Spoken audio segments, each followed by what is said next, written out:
Roy caught stealing. I appreciate the reference. Thank you so much for having me on. I am thrilled to be here. I am Korean American, adopted from Seoul as an infant, and landed in Salt Lake City, Utah, raised under the Mormon religion. I was the only Asian person in my entire school, so I struggled with identity. I saw that you were back in Utah. I was there for Sundance. There's definitely that part of me that every time I step off the plane, like, am I okay to be here?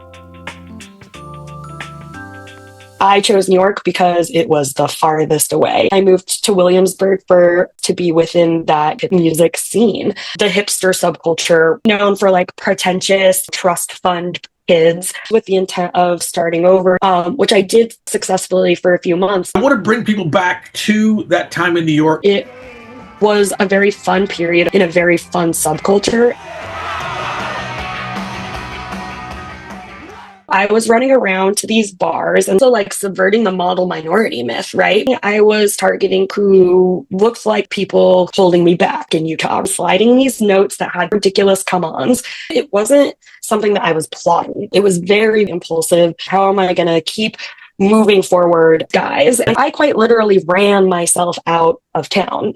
You had a tattoo on your ass that says, "I love beards." Like shit that you wrote on a matchbook was on eBay. Somebody considered to be one of them actually doing wild shit. That's a good point. I haven't like thought about it in that way. I mean, the reason I wanted to work for Vice, I wanted to be a writer. And that is what I did after I got out of jail. I found out that I was let go from that job from the same department. Oops, the article that everyone else read. The whole city was just gripped by this. Your face was everywhere. It's a perfect storm. Being on a most wanted list, absconded from justice. For younger listeners, this story had a lot of staying power. The news cycle was not as fast back then, but hearing people say that they were transported back, the time that it is unbelievably gratifying. But there were a lot of people like, fuck those trust fund kids. These people get to live here not because they're working harder, but because someone is bankrolling them. People emailing me, willing to harbor me. I know that you're like running from the cop. I have a place in the East Village. Do you want to come chill here for a few days? I don't know what the intentions. My plans for you were diabolical. Well, your email got lost in the spam. I wish I would have found it. I can't endorse the choices that you made, but I want people to understand trying to make it in that city is hard. I appreciate you saying that because I wanted to talk about other people having similar experiences, what it feels like to have imposter syndrome. It was 2008 and I was 21. You can get released early for good time. Really what it comes down to is the amount of beds available. It being in the middle of the night was a surprise. So I was like dilly-dallying, taking my time, and they were like, do you want to go home or not? And I was like, what? You actually land in a trailer park with some kink couple looking for some Asian takeout to enjoy. Pretty much. I was looking for a place and this couple were looking for someone or something. As in to swing. It wasn't a good situation. So I walked with my suitcase to the gas station that the wife worked at to be like, I can't stay here because your husband is a creep, and asked her if she knew of anywhere for me to go.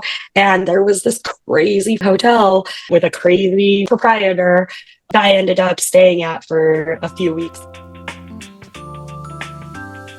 Though my record was expunged, if people Googled Kari Ferrell or even Carrie Enser with my, married name, all of my shit would have come up. So I was going by my middle name. There were times where I like tripped up a bit, but I'm extremely good at code switching. So for me, it was just kind of like playing another part. I didn't write about this, but Adam Newman at WeWork and Vivek Ramaswamy at his biopharma startup called Axivant. And those motherfuckers let me go after they found my history.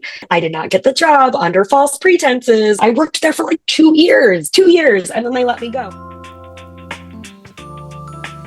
I sold a scripted, fictionalized television show loosely based on retelling of my story 7 years ago. Within the next few weeks, I can say more definitive things. We have an amazing showrunner. She worked on Fargo. We have a director who's attached. I wrote a book because this is taking forever. I'm feeling so activated because I knew that I was made for bigger and better things. It's the first time in my life that I'm not shying away from I'm a felon. And now my goal is to use my experiences to help others, especially coming out of the system of incarceration. We are the only ones who can really take control of our own lives. So grateful to have people who helped me to get there. Cool to not be thought of as like this horrible person anymore. I love that you got a second chance at it and you're doing what you should be doing.